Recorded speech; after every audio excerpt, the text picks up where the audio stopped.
வணக்கம் மக்களே. நாம் முழுமுதல் கடவுளாக வழிபடும் தெய்வம் விநாயகர்.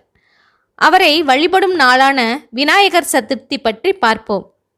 நம் உடல் இயங்குவதற்கும் இந்த உலகம் இயங்குவதற்கும் மூலாதார சக்தி அவசியம். அவர் மூலாதார சக்தியாகவும் மூலாதார சொரூபியாகவும் விளங்குகின்றார். எல்லா மந்திரத்திற்கும் தாயாக விளங்குவது பிரணவ மந்திரம். நமக்கு ஏற்படும் எல்லா விதமான இடையூறுகளிலிருந்தும் காத்து அருள்பவர் விநாயகர். எனவே எந்த காரியத்தையும் தொடங்குவதற்கு முன்பும் விநாயகரை முழுமுதல் கடவுளாக வைத்து வழிபட்டு அதன் பின்னர்தான் நாம் தொடங்குகின்றோம். ஜேஷ்டராஜன் என்றும் பிரம்மணஸ்பதி என்றும் வேதம் கணபதியை கொண்டாடுகின்றது. ஜேஷ்டராஜன் என்றால் முதலில் தோன்றியவர் என்பது பொருள். பிரம்மணஸ்பதி என்றால் வேதத்துக்கே தலைவன் என்பது பொருள்.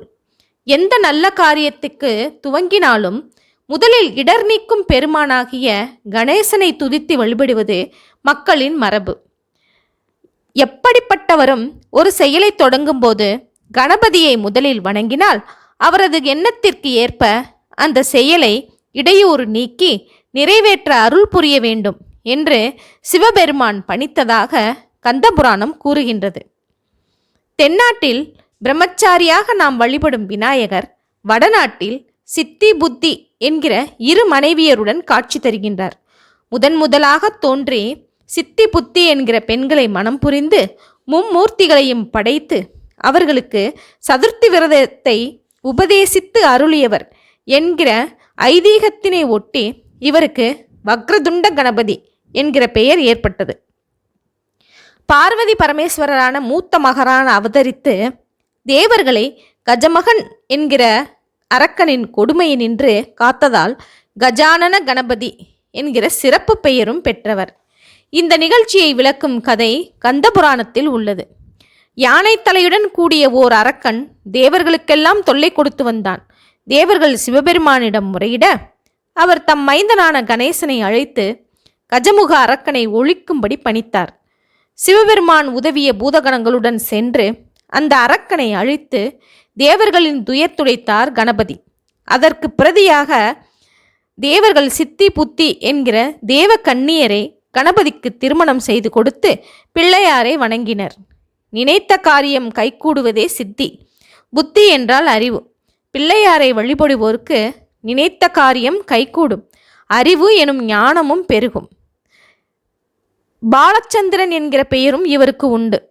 அதாவது தேவர்கள் அனலன் என்ற அசுரனால் தொல்லைக்கு உள்ளான போது விநாயக பெருமானை அணுகி வேண்ட அவர் பிரம்மச்சாரியாக தோன்றி அனலனை விழுங்கினார். அந்த தாபம் தீர குளிர்ச்சி பொருந்திய சந்திரனை தமது நெற்றியில் அணிந்து பாலந்திரன் அதாவது பாலச்சந்திரன் என்கிற பெயர் பெற்றார் என்பதும் ஒரு புராணக்கதை. புகை வடிவில் தோன்றிய அரக்கனை கொன்றதால் தூமகேது என்கிற பெயர் அவருக்கு வந்ததாக கூறுவர். மேலும் பார்வதி பரமேஸ்வரின் கோரிக்கைக்கு இணங்க அவர்களுக்கு மகனாக அவதரித்து மரீசியின் மகளான வல்லபையை மனம் புரிந்து கொண்டதால் வல்லப கணபதி என்கிற பெயரும் அவருக்கு உண்டு. அவருக்கு உரிய வழிபாட்டு நாள் என்று எடுத்துக்கொண்டால் விநாயகருக்கு உள்ள விரதங்கள் 3. வாரந்தோறும் வெள்ளிக்கிழமையும் விநாயகர் சதுர்த்தியும் வளர்பிறை சதுர்த்தியும் இந்த 3 விரதங்களாகும். விநாயகர் சதுர்த்தி என்பது ஆவணி மாதம் வரும் சதுர்த்தி. இது ஆவணி மாதம் சுக்கிலபட்சம் சதுர்த்தி திதி நாளில் கொண்டாடப்படுகின்றது. இந்த விரதத்தை ஆவணி சுக்கிலபட்ச சதுர்த்தியில் தொடங்கி புரட்டாசி சுக்கிலபட்ச சதுர்த்தி வரை அனுஷ்டிக்க வேண்டும் என்று விநாயகர் புராணம் கூறுகின்றது. விநாயகரின் உருவ அமைப்பு பற்றி பார்த்தால் விநாயகரின் முகம் மிருக வடிவத்தில் உள்ளது. உடல் தேவ உடல். கால்கள் பூதங்களை போன்றது. ஒற்றை கொம்பு ஆண் யானையையும் ஒடிந்த கொம்பு பெண் யானையையும் குறிக்கும். தேவ உடல் அமைந்திருப்பதால் உயர்த்தினையாகவும் மிருகமுகம் அமைந்திருப்பதால் அக்ரீனையாகவும் காட்சியளிக்கின்றார்.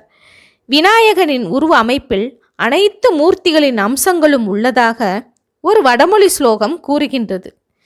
விநாயகரின் நாபி பிரம்மரூபம், முகம் விஷ்ணு ரூபம், கண் சிவரூபம், இடது பாகம் சக்தி ரூபம், வலது பாகம் சூரிய ரூபம், ஆகவே அனைத்து மூர்த்திகளின் மொத்த உருவமே விநாயகர் எனலாம். மேலும் கணநாதனின் பேழை வயிறு அண்ட சராசரங்கள் அனைத்தும் அவனுக்குள் அடக்கம் என்பதை குறிப்பிடுவதாக கூறுகின்றனர். கச்சையாக அவர் அணிந்துள்ள பாம்பு சக்தியின் சின்னமாம். மூலாதார மூர்த்தியான அவர் குண்டலினி சக்தியை இடுப்பில் அரைஞான் கயிறாக இறுக்கி கட்டியிருக்கின்றார். விநாயகரின் 5 திருக்கரங்களில் மேலே உள்ள வலக்கரம் அங்குசத்தை தாங்கியுள்ளது. யானையை அடக்க பாகன் பயன்படுத்தும் அங்குசத்தை யானையே தன் கரத்தில் வைத்திருப்பது மனித வாழ்வில் சுய கட்டுப்பாடு தேவை என்கிற விஷயத்தை வலியுறுத்தத்தான். யானை முகத்தோன் ஜீவர்களை நல்ல வழியில் நடத்துவதற்காகவே தன் கரத்தில் அங்குசத்தை தாங்கியிருக்கின்றார். மேலே உள்ள இடக்கரத்தில் பாசம் உள்ளது. தன் பாசத்தால் நம்மை கட்டி போட்டு இந்த உலக பாச பந்தங்களில் நாம் சிக்காமல் காப்பாற்றவே இந்த பாசக்கயிற்று. அது மட்டுமல்ல, தீவினையாளர்களை தன் பாசத்தால் கட்டி இழுத்து தண்டிப்பவரும் இவர்தான். கீழே உள்ள வலக்கரம் ஒடித்த ஒற்றை தந்தத்தையும் இடக்கரம் மோதகத்தையும் தாங்கி உள்ளன. 5 கரங்களும் படைத்தல், காத்தல், அருள் புரிதல் முதலிய 5 வகை தொழில்களை குறிக்கின்றன. விநாயகரின் வாகனம் மூஞ்சூறு. மூஞ்சூறு எப்படி யானையை சுமக்க முடியும்? ஆன்மா பெரியதில் எல்லாம் மிகவும் பெரியதாகவும் நுட்பமானவற்றிலேயே மிகவும் நுண்ணியதாகவும் உள்ளது என்பதை காட்டவே இவ்வாறு மூஞ்சூறு வாகனம் ஏற்படுத்தப்பட்டிருக்கிறது போலும். மேலும் உடல் சிறிதானாலும் பெரிதானாலும் உள்ளிருக்கும் ஆத்ம வஸ்து ஒன்றே என்பதையும் காட்டுகின்றது. மூஞ்சூறு மண்ணை குடைவது போல அறிவை தோண்டி ஆய்பவன் ஞானத்தை பெற முடியும் என்பதாகவும், இறைவனிடம் பேரன்பு பூண்டால் வாழ்க்கை சுமையாக தெரியாது என்பதையும் இந்த மூஞ்சூறு வாகனம் உணர்த்துவதாக கூறுகின்றனர். அடுத்து விநாயகருக்கு பிடித்தது தோப்பு கர்ணம் என்று சொல்லுவார்கள். துவப்யாம் கர்ணம் என்பது தோப்பு கர்ணம் என்று மாறிவிட்டதாம். 2 காதுகளையும் கைகளால் மாற்றி பிடித்து கொண்டு உட்கார்ந்து எழுவதுதான் தோப்பு கர்ணம். தோர்பி கர்ணம் போடுவது உடற்பயிற்சி ஆகும். இதனால் நரம்புகள் சோர்வடையாமல் இரத்தம் நன்கு மூளைக்கு பலம் கொடுக்கும். இரத்தம் மூளைக்கு பாய்வதால் மனதில் சாந்தமான நினைவுகள் மலரும். அகந்தையும் ஆணவமும் அழிந்தன என்பதை காட்டவே தோப்பு கரணம் போடுகின்றோம். அகந்தை இருந்தால் ஆண்டவனை அடைய முடியாது அல்லவா? விநாயகருக்கு தேங்காய் உடைப்பது எதற்காக என்றால், பிள்ளையார் தன் தந்தையான ஈஸ்வரனை பார்த்து, உங்கள் சிரசையே எனக்கு பரிசாக கொடுங்கள் என்று விளையாட்டாக கேட்டாராம். எல்லாவற்றிலும் எது உயர்ந்ததோ அதை தியாகம் செய்வது பிள்ளையாருக்கு பிடிக்கும். அவ்வளவு பெரிய தியாகம் செய்வதற்கு தயார் என்பதற்கு அறிகுறியாக ஈஸ்வரனைப் போல் 3 கண்கள் உடைய தேங்காயை சிருஷ்டித்து அந்த காயை விநாயகருக்கு அர்ப்பணம் செய்யும்படி ஈஸ்வரன் அனுகிரகம் செய்துள்ளாராம். இதனால் தான் சிதறு தேங்காய் உடைக்கும் வழக்கம் வந்ததாம். அகங்கார மண்டை ஓட்டை உடைத்தால் உள்ளே அமிர்த ரசமான இளநீர் இருப்பதை இந்த சினதிர்காய் உணர்த்துகின்றது என்பதும் ஒரு தத்துவம். அடுத்து, பிள்ளையார் சுழி போடுவது ஏன் என்று கேட்டால், உலகில் முதலில் எழுத்தை கண்டுபிடித்து எழுதத் தொடங்கியவரே விநாயகர் என்பதை புராணங்கள் நமக்கு உணர்த்துகின்றன. வியாசர் மகாபாரதத்தை உரைத்த போது தம் தந்தங்களில் ஒன்றை ஒடித்து அதையே எழுத்தாணியாக கொண்டு எழுதி வைத்தார். எழுத்தை கண்டுபிடித்தவர் கணபதி. அவருக்கு நன்றி தெரிவிக்கும் முகமாக நாம் எழுதத் தொடங்கும் முன்பு பிள்ளையார் சுழி போடுகிறோம். அதாவது உலகின் முதல் கடவுள் பிள்ளையார், முதல் எழுத்தாளரும் பிள்ளையார் என்கின்றனர் பெரியோர்கள். அடுத்து, விநாயகருக்கு பிடித்த பொருட்கள் எவையெல்லாம் தெரியுமா? வள்ளி இலை, வில்வ இலை, அருகம்புல்.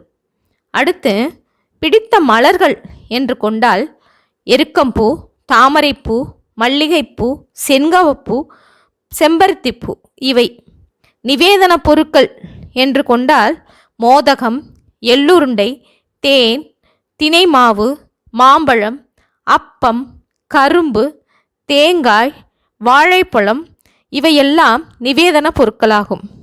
பூஜை செய்யும் முறை என்று பார்த்தால், களிமண்ணில் செய்த பிள்ளையாரை வாங்கி வந்து பூஜையில் வைத்து எருக்கம்பூ மாலை அணிவித்து விளக்கேற்றி முறையாக அர்ச்சனை செய்ய வேண்டும். அருகம்புல்லால் அர்ச்சனை செய்வது மிக விசேஷம். பின்னர் தேங்காய் உடைத்து கற்பூர தீபம் காட்ட வேண்டும். மறுநாள் மாலை வேளையில் ஆற்றில் அல்லது குளத்தில் அல்லது கிணற்றில் எழுந்தருளச் செய்ய வேண்டும் என்கின்றனர் நமது பெரியோர். விநாயகருக்காக விரதம் இருக்கின்றோம் அல்லவா? அந்த விரதங்கள் இருப்பதன் தத்துவம் என்ன தெரியுமா? விரதம் என்றால் நோன்பிருத்தல் என்று பொருள். புலன்களை அடக்குதல் விரதம் எனப்படும். செயல்படுத்த வேண்டிய விஷயத்தை ஒழுங்குபட மனதில் தீர்மானித்துக் கொள்வதே உண்மையான விரதமாகும். விநாயகருக்காக விரதம் இருந்தால் என்னென்ன பலன்கள் தெரியுமா? மோதகம் வைத்து வழிபட்டால் பரிபூரண வாழ்க்கை அமையும்.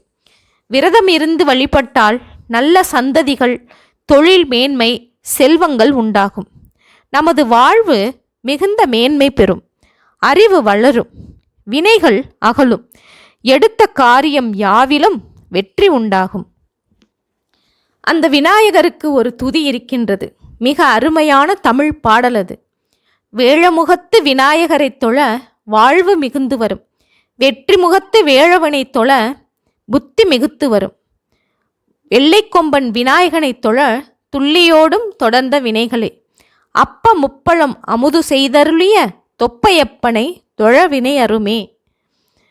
ஓகே மக்களே, நமது இடர் தீர்க்க மிக எளிமையானவராக அரச மரத்தடியில் எல்லாம் எழுந்தருளி நம்மை காக்கும் விநாயக பெருமானை மனதார போற்றி விநாயகர் சதுர்த்தி நாளை கொண்டாடுவோம். ஓகே மக்களே, மீண்டும் ஒரு புதிய செய்தியுடன் சந்திப்போம். நன்றி, வணக்கம்.